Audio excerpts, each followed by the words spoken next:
Everybody, welcome to day 15, 14.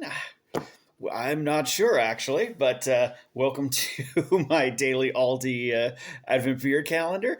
Got a little Irish red ale, traditional Irish red ale from the people at O'Shea's, our good friends down in County Carlow.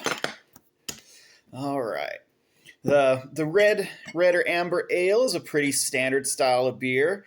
It's especially when craft beer first started to kind of make it big when I was a younger man. It was always kind of like, oh, everyone made a red, and it was usually kind of their unexceptional sort of 6-pack beer that was, better than drinking a lager, but yeah, super characterful.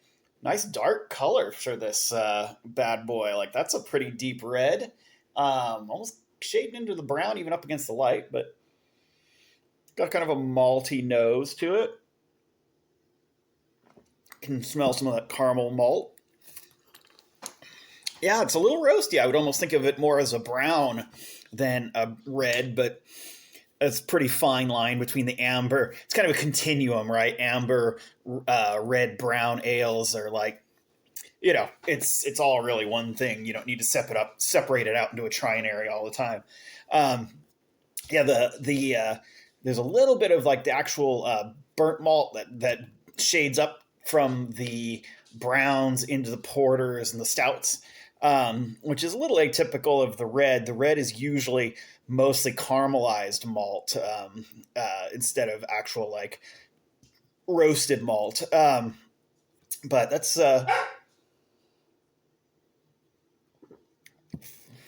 good beer, decent body for a red. What's usually one of the faults I find in red is it's kind of a thin and watery sort of thing. It's not meant to be super strong. It's probably a 5%er. 4.3, so pretty sessionable, which is what you want in a red. Red's not meant to be a big beer, although I've had a couple of, imperial reds. That's kind of a thing in craft brewing. You just throw imperial in front of everything and double the ABV, and all of a sudden you got a marketable beer, which honestly I'm a sucker for.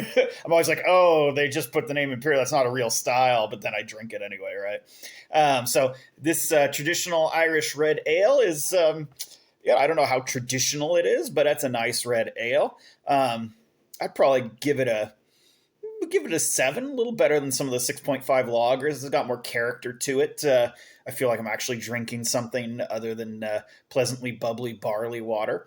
I wish I had a little more persistent of a head, but that just tends to be kind of a British Isles thing, is they're suspicious of like a thick persistent head or something. It's like you're getting cheated somehow. Anyway, I would, this pretty nice. It's been a long time since I've had a red ale because they, just like I said, they tend to not be very characterful, so I tend not to buy them. So definitely a nice break from like the 9,000 lagers that have been in here. Speaking of which, actually note, tomorrow we're going to go back to Belgium, where a lot of these beers have been from, and have a blonde ale. I'll be interested to see if it's a Belgian blonde beer or if it's just a blonde ale. Those two things are actually slightly different, but seeing as it's from Belgium, I assume it'll be a Belgian blonde, which is nice. That could be definitely could definitely be a nice thing. So I will see you guys tomorrow.